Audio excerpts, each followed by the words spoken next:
আসসালামু আলাইকুম।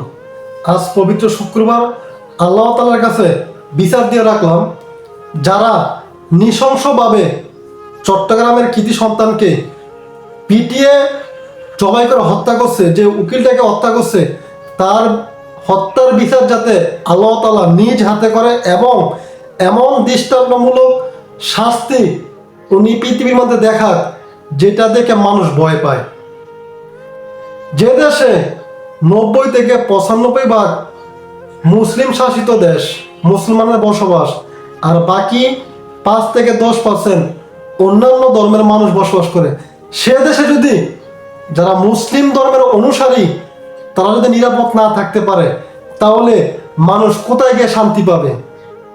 যেখানে যারা আল্লাহর বাণী, নবীর দেখানো পথ প্রচার করার জন্য তারা থাকে জেলে বন্দী হয়ে, সে দেশে আবার কিসের নিরাপত্তা? যে দেশে হিন্দুদের হাতে মুসলিমরা হত্যার শিকার হয় নৃশংসভাবে, সে দেশে আবার কিসের নিরাপত্তা? সে দেশে আবার কিসের বসবাস? আমার ভিডিওগুলো আপনারা শেয়ার করতে কষ্ট লাগে, কারণ সত্য কথা কখনোই কারো কাছে ভালো লাগে না, এটা স্বাভাবিক বিষয়। যারা নৃশংসভাবে যারা এই বাইকটাকে হত্যা করছে, তারা কি মানুষ না জানোয়ার থেকে বেশি খারাপ? আমি মনে করি জানোয়ারও একটা মানুষকে পেলে এইভাবে হত্যা করতে পারে না। তারা যেভাবে হত্যা করছে বাইকটাকে, একটিবার তার পরিবারের কথা চিন্তা করুন। তার পরিবারে এখন কি চলতেছে? মানুষ স্বাভাবিকভাবে মৃত্যুবরণ করলেই সেটা শোক সইতেই কত কষ্ট লাগে, আর সেখানে তত্তাজা একটা যুবক ভাইকে পিটিয়ে জবাই করে হত্যা করছে। 4 টাকানি কথা এটা।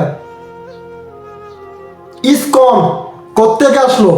আজ যদি কোনো মুসলিম ভাই যদি এরকম ভাবে একই সেম ঘটনায় যদি কোনো হিন্দুকে এভাবে যদি নৃশংসভাবে হত্যা করতো, তাহলে দেখতেন আজ পুরো বাংলাদেশে হইচই করে যেত। পাশের দেশ দাদাবাবুরা মাথা নষ্ট হতো, পুরো গৃহযুদ্ধ ঘোষণা করে দিত। পুরো বিশ্ব জীবনে তারা মাথায় তুলতো যে বাংলাদেশে হিন্দুরা নির্যাতিত। কথাগুলো সত্য কিনা মিথ্যা কমেন্টে আপনারা জানাবেন। এতদিন শুধু ঘটনাগুলো দেখে মানে ঘটনাগুলো দেখতাম, ভিডিও তৈরি করার সময় পাচ্ছিলাম না বিদায় ভিডিও তৈরি করতে পারিনি। একটিবার চিন্তা করে দেখুন, মানুষ যেভাবে গরু জবাই করে একইভাবে তাকে জবাই করা হয়েছে। আরে তোরা কি মানুষের বাচ্চা? হারামির বাচ্চা তোরা, তোরা জানোয়ার তো বেশি খারাপ। আর এদেশের প্রশাসন কি সেট করে? একটার পর একটা ঘটনা ঘটতেছে, একটার পর একটা ঘটনা ঘটতেছে, কোনো ঘটনার কোনো সাথে সাথে বিচার নাই। বিচারের নামে তারা তামাশা করে, এই রায় এই রায়, এই তদন্ত এই তদন্ত। কি আছে এটা তদন্ত? হ্যাঁ মারছে, প্রমাণ হয়েছে, লগে লগে ফাঁসিতে মেরে লাগবো। কি আছে এটার বিচার? সাথে সাথে ফাঁসিতে মারে না দেখি একটা মানুষকে হত্যা করার পরে এটা 20 বছর 30 বছর হয়ে যায়, কিন্তু ফাঁসি কার্যকর হয় না। সেটার বিচার, সেটার আইন আমার এই দেশের।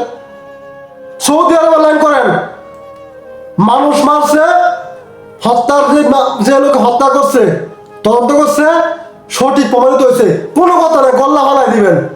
আমার স্যাডের নিয়ম করছিলাম, আমার স্যাডের প্রশাসন এগুলি মানুষ সবাই করে হ্যাঁ বলে তদন্ত করবো, মামলার চার্জশিট গ্রহণ করবো, স্যাডের মাথা গ্রহণ করবো না আপনারা।